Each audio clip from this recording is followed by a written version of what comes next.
I want a divorce. I am now the CEO of the Thompson Group of Companies, the master of the Thompsons. My father can no longer control me. I am done with your selfishness."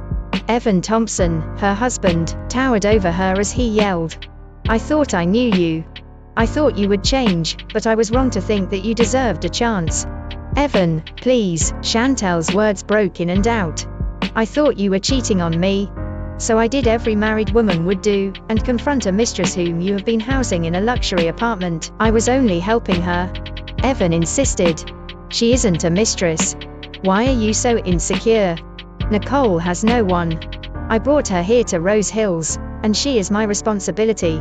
You and father ensured she could not get a decent job." "But Evan, I love you," she admitted, water welled in her eyes this time. "I did everything for you to love me. Since I was young, you knew I have always loved you." She kneeled in front of Evan and wrapped her arms around his knees. She begged, "Please don't leave me. I love you so much, but I don't love you. I never did." Evan forced his frame away from her. He then slammed the papers against the living room table.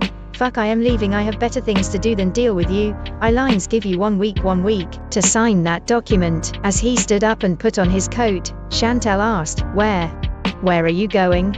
"None of your business." He took a few steps forward and then purposely said, "Maybe I'll stay at Nicole's apartment, anywhere but here." The next thing Chantel heard was the loud banging of their double doors. How pathetic, she told herself. Chantel, you are so pathetic. You are only 22 years old. You graduated at the top of your class in biochemistry, finishing your degree in 7 semesters. You weren't supposed to be someone who felt unloved and unwanted. You were meant to be greater. Dark circles formed around her eyes as Chantel packed her bags at 5 in the morning. She kept returning to the closet and deciding on what to bring. "I think it's better not to bring anything that would remind me of Evan," she mumbled and resumed packing only those she bought with her father's money. $10 million. She reread. Evan would give her $10 million as alimony for accepting the divorce terms. Chantel marked out the alimony. She affixed her signature on the correction. Afterward, she cautiously signed her name on every page and, at the last part, she sadly removed her wedding ring. Just as she was sitting on the bed, her phone buzzed. To her surprise, it was an anonymous number. On her screen was a picture of Evan, having coffee at an unfamiliar dining area. From the photo, Chantel could tell that Evan had just woken up. His hair was messy, and he wore his usual office attire, except it was all wrinkled. The message on her phone read, "No matter what you do, he will come back to me. He never loved you. Give up." Chantel's face turned ghostly white. She could not believe her eyes. Apparently, her mysterious tipper was none other than Nicole Lively herself. How brazen. She replied to the message, saying, "So it was you all along, Nicole. I would never have thought. Well, you can have him. I accept my defeat." She took a screenshot of Nicole's message. Then she sent it to Evan. Chantel typed her message, "I agree to the divorce. You can have your $10 million. I don't need the money, Evan. I am Chantel Scott, daughter of the world-famous cardiosurgeon, Dr. William Scott. Thank you for everything, Evan, and I'm sorry. I'm sorry for everything." Before leaving, Chantel made sure that Evan would get her message clearly. She wrote added instructions in her letter. "By the way, I marked out the alimony and countersigned it. As I said in my text, you don't need to give me any money. And, I'm sorry about the picture message I sent you. I just thought you should know." Last night, in a private room in exclusive club, Evan was spending time with his friends. His brown-colored eyes narrowed at his drink. His perfectly sculpted and slightly bearded jaws clenched, before gulping down a full glass of hard liquor. After settling the glass on the table, he ran his fingers through his dark brown hair, and announced, "I'm divorcing Chantel." "What?" Keith asked with a frown. "Why? Why not?" Evan said back. "I never wanted to get married 2 years ago. Besides, I have had enough of her being constantly jealous and insecure." "Is this because of Nicole Lively?" Keith sought. "I mean, you have been spending time with Nicole lately. Plus, you kept that a secret from Shanti. It's natural for Shanti to be jealous. Who I make friends with is none of her business, Evan curtly pointed out, and then indulged himself in another glass of alcohol.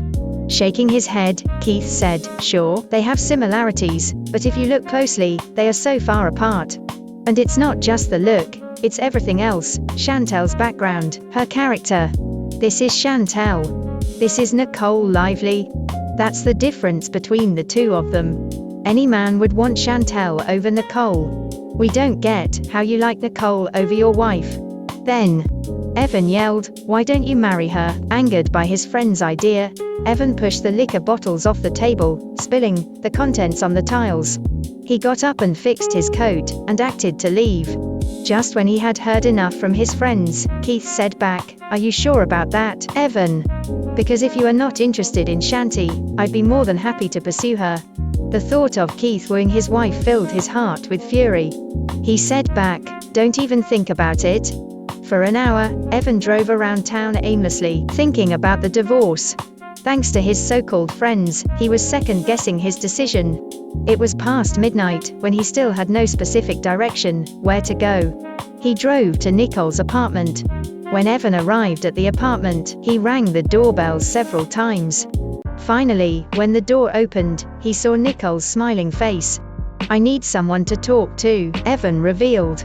"I hope you don't mind. I've asked for a divorce. I told Chantel I want a divorce. Since my father stepped down at the company, he can no longer force me to stay married to Chantel." Nicole stretched her hands to rub Evan's shoulder. She said, "I know how you feel, Evan. I wholeheartedly support your decision. You deserve to make your own choices." In the morning, Nicole prepared breakfast for Evan. Then, recalling how Evan complained about Chantel's paranoia, she took a picture of him while drinking his coffee. Over the past few months, she had secretly sent clues to Chantel that Evan had been seeing her. Since Evan was divorcing Chantel, she no longer hid her identity. "Soon, Evan will be mine, like it should have been 2 years ago, bitch." Nicole smirked as she sent the photo to Chantel. After a few minutes, she received a response. A sinister grin became painted on her face, with the realization that Chantel had given up. "Thanks for breakfast, Nicole. I better head back," Evan suggested. He then turned in the direction of the common restroom, and asked, "Can I use the toilet?" "Sure, Evan," Nicole said with a smile. She watched as Evan first attended to some of his messages. He left his phone on the table before going to the restroom. Nicole was cleaning the table when she saw Chantel's message. Thankfully, Evan's mobile was still open from his earlier use. She did not need his password at that point. When she saw that Chantel had sent a screenshot of her picture message, Nicole panicked. Even if she had used an alternate number, it was obvious that the picture came from her.